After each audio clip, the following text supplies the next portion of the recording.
శ్రీ వెంకటేశ్వర వ్రత కల్పము 3వ అధ్యాయము. శ్రీ వశిష్ఠ ఉవాచ. ఈ అధ్యాయాన్ని మహా తపోనిష్టా గరిష్ఠులైన శ్రీ వశిష్ఠ మునీశ్వరుల వారు శ్రీమన్నారాయణుల వారి అనుగ్రహంతో మనకు వివరించారు. ఓ కలియుగ వాసులారా, శ్రీనివాసుని ప్రియ భక్తులారా, వైకుంఠంలోని శ్రీమన్నారాయణుడే నేటి తిరుమల శ్రీ వెంకటేశ్వరుడు. కలియుగ వాసులైన మీ అందరి కష్టాలను తీర్చడానికి స్వామి మీకు అతి చేరువలో ఈ తిరుమల కొండపై అవతరించారు.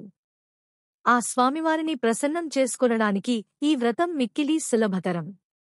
ఈ వ్రతం భక్తి శ్రద్ధలతో ఆచరించినవారు సకల సౌభాగ్యాలను అనుభవిస్తారు. పూర్వకాలంలో అవంతి దేశంలో భాగ్యనగరమనే పట్టణం ఉండేది. పేరుకు తగినట్లుగానే ఆ పట్టణంలో అనేక మంది భాగ్యవంతులు ఉండేవారు.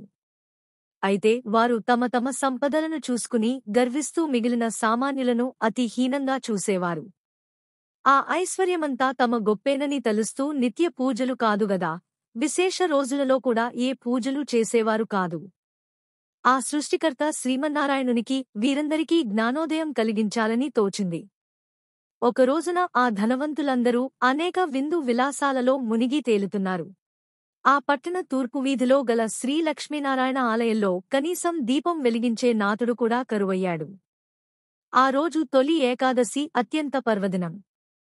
కాని ఆ పట్టణంలో ఒక్కరు కూడా ఆ ఆలయానికి పూజాధికారు నిర్వర్తించాలని ఆలోచించట్లేదు. సాయంత్రం ఉన్నట్టుండి దట్టమైన మబ్బులు కమ్ముకున్నాయి. బ్రహ్మాండమైన కుంభవృష్టి వ్యాపారులందరి ఇళ్ళు నీట మునిగిపోసాగాయి.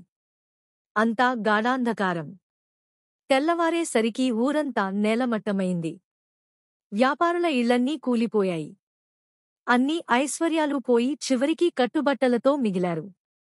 ఎందుకీ ఉపద్రవం? ఎందుకీ జలప్రళయం? ఎవరికీ అంతూ బట్టట్లేదు. అంతలో వారికొక విశేషం కనిపించింది. ఊరి చివరన ఉండే పూరిపాకలు చెక్కు చెదరకుండా ఉన్నాయి. వారికి ఆశ్చర్యం కిలిగింది. ఇంత కుంభవృష్టిలోనూ ఈ పూరిపాకలు ఎలా ఉన్నాయి అని వారిలో వారు అనుకుంటుండగా ఇంతలో ఒక పెద్ద మెరుపు మెరిసింది.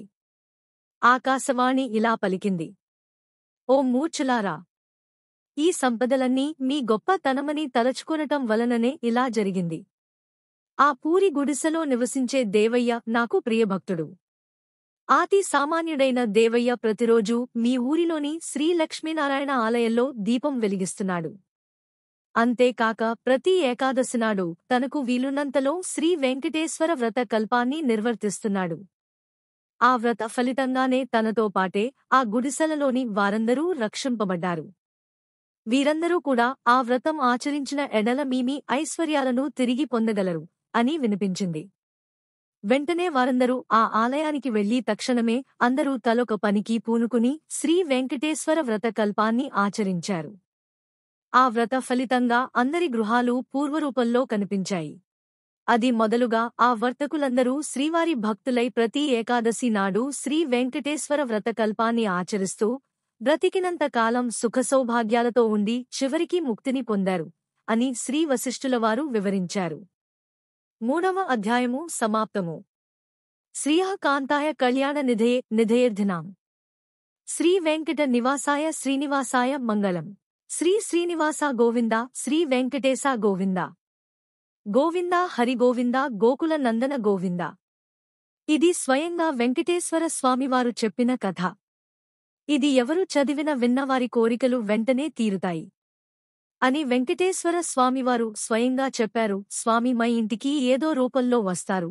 నెక్స్ట్ అధ్యాయము కోసం మా ఛానల్ సబ్స్క్రైబ్ చేయండి, లైక్ చేయండి, షేర్ చేయండి. ఇది ఎంతో మందికి రీచ్ అయ్యేలా చేయండి.